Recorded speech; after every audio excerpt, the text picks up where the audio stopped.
Les amis, c'est la folie à Chaban, vous le voyez, c'est la fin du match. C'est le tour d'honneur. Et je suis avec Denis Brudieu. Alors toi, tu as un cas particulier. Outre le fait qu'on joue au foot ensemble, tu as travaillé pendant des années dans l'environnement des Girondins, jusqu'à l'arrivée des Américains. Quel était ton rôle précis? Mon rôle, donc de 96 à 2017, était le développement de la marque et des centres de profit autour de la marque, tout simplement. Et tu n'as pas quitté le monde du sport pour autant. Tu ne travailles plus avec les Girondins désormais, mais tu travailles avec d'autres, ou tu as travaillé avec d'autres clubs pro. Absolument, donc depuis 2018, je suis consultant sport business pour des clubs de sport, pour des organisations et puis pour des formations. Alors, le lien entre le business et le sport, ça va de soi aujourd'hui, mais ça n'a pas toujours été le cas. Aujourd'hui, effectivement, il y a des clubs partenaires un petit peu partout. On a bien compris que le foot et le rugby, ça générait de l'argent et qu'il fallait être présent là, quoi. Absolument, donc le foot aujourd'hui, grosso modo un tiers des recettes, c'est le développement de la marque, un tiers c'est le droit TV, et puis un tiers c'est la vente des joueurs. Donc c'est les trois centres de profit. Tu avais une mission à l'Olympique Lyonnais jusqu'à il y a 3 mois, c'est ce que tu me disais. Absolument, donc j'ai depuis beaucoup d'années, on a travaillé en collaboration avec l'Olympique Lyonnais et j'ai pu intervenir en tant que consultant et de conseil sur différentes missions.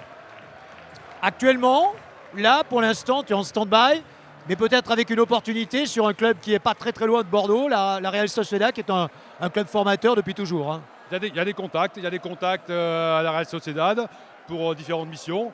Il y a des contacts avec des clubs de rugby aussi. Bon, tant que les choses ne sont pas signées, je préfère ne pas en parler. Quand tu vas voir un club, tu amènes ton expérience. Quel plus tu vas amener concrètement Le plus que je peux amener, c'est une vision 360, puisqu'au Girondin, je me suis occupé du marketing, du développement commercial, de la structuration des centres de profit. Donc l'approche, elle est 360. S'ils ont besoin du marketing, on travaille sur le marketing. S'ils ont besoin d'exploitation commerciale, on travaille sur ce domaine-là. Et s'ils ont besoin de restructurer, on travaille là-dessus. Est-ce qu'il est obligatoire de bien aimer le foot et le rugby pour faire du business dans ces deux sports? Ou pas forcément? Non, il y a des profils de différents horizons qui viennent. Moi, je suis venu par amour du sport, pour l'aider à se développer, à le servir. Mais il y a aussi des professionnels de différents métiers qui ont intégré le sport un peu par hasard, qui sont très performants. Tu avais fait des écoles business ou tu as appris sur le terrain? En 95, j'ai fait le premier master de sport business en France, à Audencia à Nantes. Et donc j'ai fait ça pour ça. J'ai rencontré Jean-Louis Trio pour lui présenter un projet de développement. Il m'a suivi.